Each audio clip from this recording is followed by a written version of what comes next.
I can hear parrots in this tree as well as the blackbird.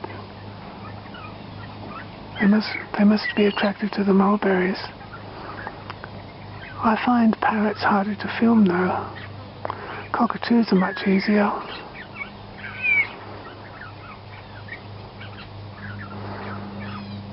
Sounds like a parrot to me.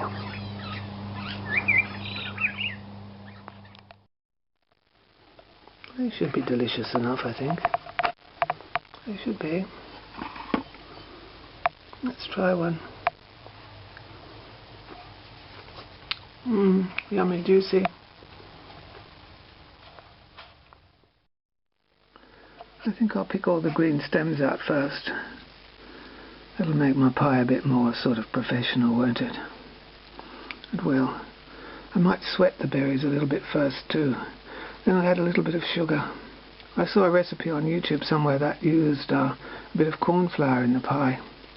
I'll certainly use some sugar. I suppose I could squeeze on a little bit of lemon juice for a bit of extra sting. That might be a good idea. I've just been out picking them in the dark. That's what I've been doing.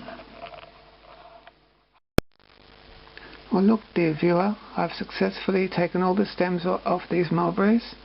I think I'm going to just sweat them for a couple of minutes to soften them. And I can do that in the microwave or on the stove top. And I'm going to add a bit of lime or lemon juice and some sugar. That's all I'm going to use. I'm not going to use corn flour this time. I'm just going to use some sugar and a bit of lime juice, and then I'm going to put them into a pastry. And then I'm going to cook them, and that's what I'm going to do. Just mulberries with a bit of lemon or lime juice and a bit of sugar. That should be a nice filling. And if they're softened slightly before they go into the pie, they should make a very nice pie.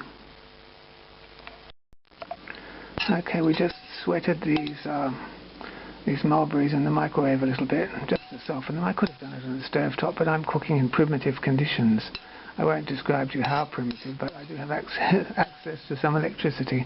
Anyway, these mulberries have been softened slightly, just softened slightly for 2 minutes in the microwave.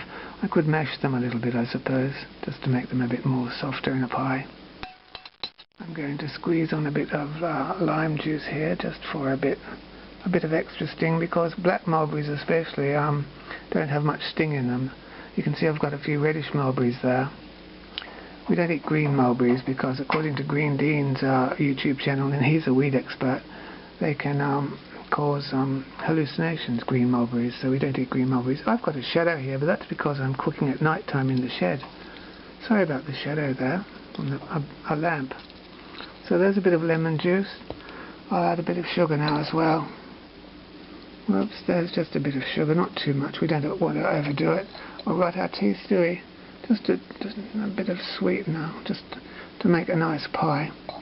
Now we're going to set about cutting out the pastry and filling the pies and putting them in this little pie maker gadget that I have. And there's a bit more sugar there. And a tiny bit more lime juice for sting. That'll make them a bit more like loganberries, won't it? Because black mulberries, once they're very ripe, they're a bit sort of bland and overly sort of, well, not sickly exactly, but with no sting. I could have picked up a whole lot of windfalls and they would have been black and ripe, and they probably wouldn't have had enough sting in them. Lemon juice or lime juice and some sugar. Cutting out the pastry here. Lazy, of course, using ready-made pastry. Lazy sort of shed cookery, I suppose you call it. I'm in the shearing shed, so that's what you expect in the shearing shed. You expect shed cookery, lazy shed cookery. Yes, viewer, this is all rough as guts shed cookery. So I've just lined the pastry, what do you call it, the pie maker. I've lined the pie maker with some pastry. I've got to fill it now with fruit. Whoops.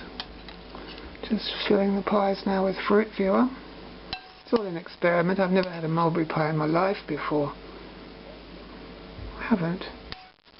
I wouldn't know one end of a mulberry pie from another, but I just thought it would be a worthwhile experiment. All I have to do now is put the tops on them now. I've tasted them. They taste rather like loganberries now that they've been sugared and given a little bit of lime juice as well for sting. They're rather like loganberries, so they should be very nice. I just have to put the tops on and then cook them for about 5 to 8 minutes. This is just about it, viewer. It's brainless, isn't it? Is it what they call a no-brainer? I'm not sure. A no-brainer, because I'm a no-brain cook. Anyway, that's about it. All I have to do is slam the lid on and cook it now. So I'll be back in 5 to 8 minutes. See ya.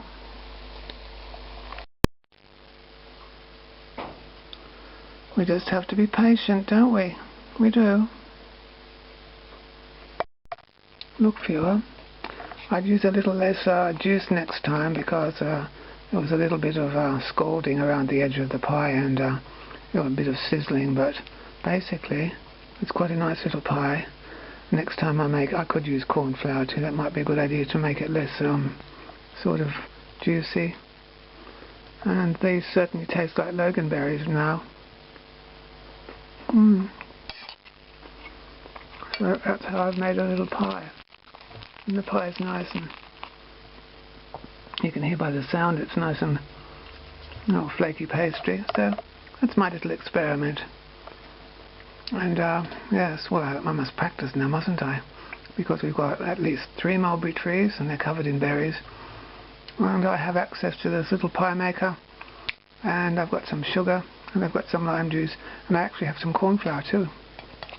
I know it looks a bit sort of burntish, but it's my first effort, isn't it? It is. See ya. Look, viewer, I've got some nice ice cream here. And I've got 2 small mulberry pies that I just made, and I have tasted worse. Actually, that's very nice. I shouldn't keep likening it to loganberry. The mulberry is a bit different. It has a different flavour, but it is quite nice. And the berries and the pastry go nicely together. You could serve it with cream or custard, or with ice cream like I'm having. So that's my experiment, and it can be called a success. And with practice I'll get better at making them.